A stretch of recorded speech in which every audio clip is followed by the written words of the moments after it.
دنیا میں چند ایسے خاندان ہیں جن کا نام ہمیشہ راز، طاقت اور دولت کے ساتھ جڑا رہا۔ ان میں سب سے مشہور اور متنازع نام ہے روتھشائلڈ فیملی کا۔ یہ ایک ایسا خاندان ہے جس نے ایک ایسا مالیاتی نظام بنا ہے جو آج بھی دنیا کی معیشت کو اپنی گرفت میں رکھے ہوئے ہے۔ ان کے پاس کتنی دولت ہے کوئی نہیں جانتا۔ کچھ لوگ اندازے کے مطابق یہ بتاتے ہیں کہ اگر وہ چاہیں تو پوری دنیا کا قرض ایک دن میں اتار سکتے ہیں۔ لیکن یہ کہانی صرف پیسوں کی نہیں، یہ طاقت کی بھی ہے۔ ایک ایسا نظام جس نے بادشاہوں کو اپنے گھٹنوں پر جھکا دیا، حکومتوں کو قرض کا محتاج بنا دیا اور عام انسان کو ہمیشہ مقروض رکھا۔ روتھشائلڈ خاندان نے یہ سب کیسے کیا؟ ان کی شروعات کہاں سے ہوئی؟ اور سب سے بڑھ کر یہ کہانی آج کی دنیا کو کیسے کنٹرول کر رہی ہے؟ یہ سب جانیں گے ہم آج کی ویڈیو میں۔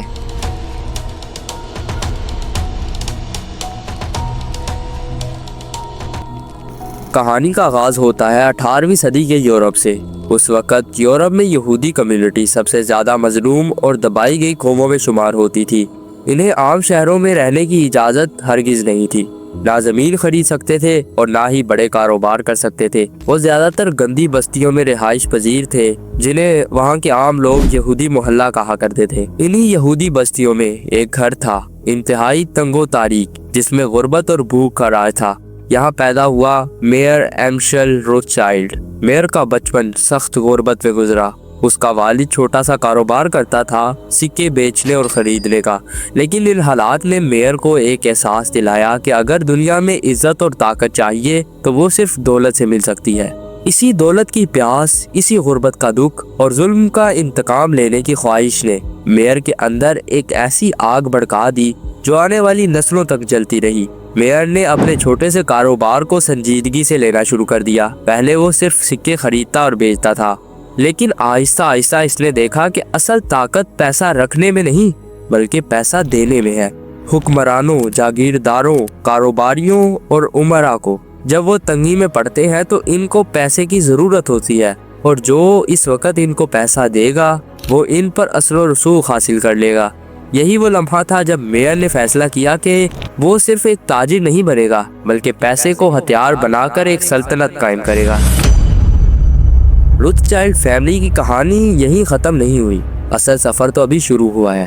وہ میئر روتھشائلڈ جس نے چھوٹی موٹی نوکریوں سے آغاز کیا، وہ کبھی سکے صاف کرتا، کبھی پرانے سکوں کی خرید و فروخت کرتا، لیکن وہ عام آدمی ہرگز نہیں تھا۔ اس کی آنکھوں میں خواب تھے، ایسا خواب کہ ایک دن وہ اپنے خاندان کو اس مقام تک لے جائے گا جہاں آج کے بادشاہ اور حکمران بھی اس کے سامنے جھکیں گے۔ اور پھر کہانی نے پہلا بڑا موڑ لیا۔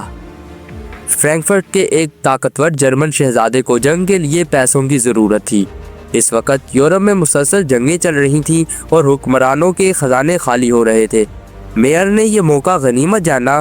اس نے اپنے چھوٹے کاروبار کو چھوڑ کر براہ راست حکمرانوں کو قرض دینا شروع کر دیا۔ یہ وہ لمحہ تھا جہاں سے ایک عام یہودی بینکر براہ راست سلطنتوں کے کھیل میں شامل ہو گیا۔ لیکن میئر اکیلا یہ سب نہیں کر سکتا تھا، اس لیے اس نے اپنے 5 بیٹوں کو تیار کیا۔ اور پھر ہوا وہ جو شاید تاریخ کی سب سے بڑی حکمت عملی تھی۔ یہ 5 بیٹے الگ الگ یورپی شہروں میں بھیجے گئے، لندن، پیرس، وینا، نیپلز، اور خود میئر فرینکفرٹ میں رہا۔ لیکن وہ بچھڑنے کے باوجود ایک دوسرے سے منسلک رہے، ایک دوسرے سے رابطے میں رہے۔ مگر اتنے دور شہروں میں ان کا رابطہ کیسے بہا رہا؟ کیونکہ تب تو کوئی کمیونیکیشنل ڈیوائسز نہیں ہوتی تھی۔ میں بتاتا ہوں۔ روتھشائلڈ فیملی نے اب خفیہ پیغام رسانی کے نظام کو قائم کر لیا تھا۔ یہ نظام اتنا تیز اور خفیہ تھا کہ ان کے پاس بادشاہوں اور جنرلوں کی خبریں اس وقت پہنچتی تھی جب عام عوام بے خبر ہوتی تھی۔ یہی خفیہ نیٹ ورک ان کی اصل طاقت تھا۔ کہانی کا دوسرا بڑا ٹوسٹ یہ تھا کہ جہاں عام لوگ جنگوں سے تباہ ہو رہے تھے، یہ خاندان انہی جنگوں سے امیر ہو رہا تھا۔ جب کوئی بادشاہ ہارتا یا جیتتا، قرض تو بہرحال چکانا ہی پڑتا تھا، اور وہ بھی سود کے ساتھ۔ یوں ہر جنگ، ہر خون خرابہ اور ہر تباہی اس خاندان کے لیے سونے کی کان ثابت ہوئی۔ یورپ کے لوگ روٹی کے ایک ایک ٹکڑے کے لیے ترستے رہے، لیکن روتھشائلڈ خاندان کے گھر میں سونے کی اینٹیں بھر رہی تھی۔ یہ صرف بزنس نہیں تھا، یہ ایک کھیل تھا، ایک ایسا کھیل جس میں بادشاہ مہرے تھے اور روتھشائلڈ خاندان اصل کھلاڑی۔ اور یہی وہ لمحہ تھا جہاں سے یہ خاندان دنیا کے پیسوں پر قابض ہونے کے سفر پر نکل پڑا۔ ابھی روتھچائلڈ خاندان کا اصل امتحان باقی تھا، اور یہ امتحان آیا نپولین بوناپارٹ کی جنگوں کے دوران۔ یورپ اس وقت آگ کی لپیٹ میں آ چکا تھا، ہر طرف جنگیں ہو رہی تھیں، بادشاہ ایک دوسرے کو گرانے میں لگے تھے، اور سب سے بڑی طاقت فرانسیسی جنرل نپولین تھا، جس نے تقریباً آدھے یورپ کو اپنے قدموں تلے رون ڈالا تھا۔ ان جنگوں میں پیسہ سب سے بڑا ہتھیار تھا، فوج کے لیے کھانا، اسلحہ، سپاہی، سب کچھ پیسے پر چلتا تھا، اور یہاں روتھچائلڈ خاندان کی باری آئی۔ انہوں نے صرف پیسے نہیں دیے، ایک نیا ہتھیار متعارف کروایا، بینکنگ ایز ویپن۔ پھر آیا 1815 کا وہ دن جسے آج ہم دی وار آف واٹرلو کہہ کر پکارتے ہیں۔ یہ جنگ فیصلہ کن تھی۔ برطانیہ اور فرانس کے ڈکٹیٹر نپولین کی فوجیں آمنے سامنے تھیں۔ اگر نپولین جنگ جیت جاتا تو یورپ کی ساری طاقت فرانس کے ہاتھ میں چلی جاتی، لیکن اگر ہارتا تو برطانیہ کا سورج مزید طاقتور ہو جاتا۔ اب روتھچائلڈ خاندان نے ایک ایسا قدم اٹھایا جس نے انہیں تاریخ کے سب سے بڑے بینکرز میں شامل کر دیا۔ روتھچائلڈ کا بیٹا نیتھن روتھچائلڈ لندن میں اپنا نیٹ ورک کھڑا کر چکا تھا۔ اس نے یہاں پر اپنے باپ سے بھی بڑا بینک بنایا۔ واٹرلو کی جنگ جاری تھی کہ اس کے خفیہ خبر رساؤں نے اس تک پیغام پہنچایا کہ نپولین ہار چکا ہے، حتیٰ کہ یہ خبر ابھی تک برطانوی حکومت کے پاس بھی نہیں تھی، مگر یہ خبر نیتھن روتھچائلڈ کے پاس آ چکی تھی۔ اب ذرا کھیل دیکھیں۔ اس نے لندن اسٹاک مارکیٹ میں جا کر اپنے شیئرز بیچنے شروع کر دیے۔ جب باقی سرمایہ کاروں نے یہ دیکھا کہ نیتھن روتھچائلڈ اپنے شیئرز بیچ رہا ہے تو انہوں نے سمجھا کہ شاید برطانیہ جنگ ہار چکا ہے، اور انہوں نے بھی بے دریغ اپنے شیئرز کو بیچنا شروع کر دیا، اور وہ بھی کوڑیوں کے بھاؤ۔ پورا مارکیٹ زمین بوس ہو گیا، اور پھر اچانک نیتھن روتھچائلڈ نے سستے داموں تمام شیئرز خرید لیے۔ چند گھنٹوں بعد خبر پھیلی کہ برطانیہ جیت گیا ہے۔ اسٹاک مارکیٹ آسمانوں کو چھونے لگی، اور یوں ایک ہی دن میں روتھچائلڈ خاندان نے اتنی دولت جمع کر لی جتنی شاید کئی بادشاہوں کے پاس بھی نہ تھی۔ یہ صرف پیسہ کمانے کی کہانی نہیں تھی، یہ ایک پیغام تھا کہ اب یورپ کے بادشاہ جنگ لڑیں گے، لیکن کھیل کا اصل فاتح وہی ہوگا جو پیسے کے بہاؤ کو کنٹرول کرے گا۔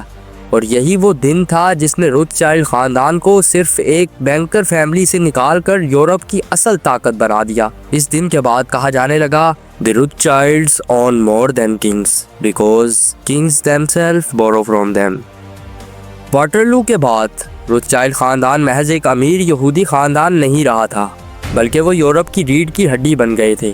انہوں نے سمجھ لیا تھا کہ اصل طاقت فوج یا توپ میں نہیں، بلکہ پیسے اور قرض میں ہے۔ یہاں سے شروع ہوا وہ نظام جسے آج ہم سودی نظام یا پھر انٹرسٹ بیس سسٹم کہتے ہیں۔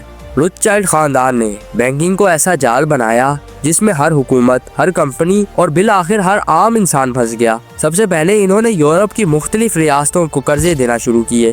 بادشاہ اپنی عوام سے ٹیکس لے کر ان کے قرض چکاتے تھے۔ عوام غریب سے غریب تر ہوتی چلی گئی، جبکہ روتھچائلڈ خاندان امیر سے امیر تر۔ پھر 20 سینچری میں انہوں نے ایک اور قدم آگے بڑھایا۔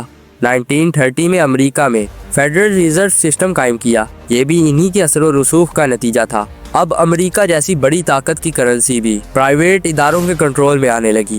جب دوسری جنگ عظیم نے دنیا کو ہلا کر رکھ دیا تو یہی وہ وقت تھا جب انہوں نے عالمی سطح پر اپنی گرفت کو مضبوط کرنے کا فیصلہ کیا۔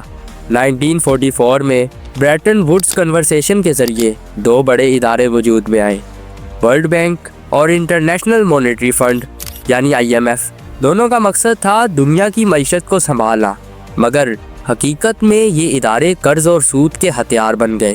آج بھی جب کوئی ملک مشکل میں آتا ہے تو یہ ادارے اسے قرض دیتے ہیں، مگر ایسی شرائط کے ساتھ جو اس ملک کو مزید غلام بنا دیتی ہے۔ ان شرائط میں کرنسی کی قدر کم کرنا، عوام پر ٹیکس بڑھانا، اپنی صنعتیں بیچنا اور اپنے وسائل عالمی کمپنیوں کو دینا شامل ہے۔ یعنی ملک قرض سے نکلنے کی بجائے مزید جکڑ جاتا ہے۔ آج پوری دنیا کی معیشت کسی نہ کسی طرح اسی سودی نظام کے شکنجے میں ہے، چاہے وہ امریکہ ہو یا یورپ یا ترقی پذیر ممالک۔ سب کو اپنی معیشت چلانے کے لیے ان اداروں کی طرف دیکھنا پڑتا ہے، اور اس طرح پورے نظام کے پیچھے وہی فلسفہ ہے جو روتھچائلڈ خاندان نے 200 سال پہلے سمجھ لیا تھا۔ وہ فلسفہ یہ تھا، اگر تم کسی ملک کی دولت کو کنٹرول کرتے ہو تو اس کی فوج، سیاست اور میڈیا سب خود بخود تمہارے زیر اثر آ جائیں گے۔ یہ کہانی محض ایک خاندان کی نہیں بلکہ اس نظام کی ہے جس نے آج پوری دنیا کو اپنی گرفت میں لے رکھا ہے۔ سوال یہ ہے کہ کیا ہم کبھی اس سودی جال سے باہر آ پائیں گے، یا آنے والی نسلیں بھی انہی اداروں کی غلام رہیں گی؟ کمنٹ سیکشن میں اپنی رائے کا اظہار ضرور کریں، اور جس نے ابھی تک چینل کو سبسکرائب نہیں کیا تو کر لیں تاکہ اگلی ڈاکیومنٹری آپ تک ضرور پہنچ سکے۔ ملیں گے ایک اور نئی ویڈیو میں، تب تک کے لیے اللہ حافظ۔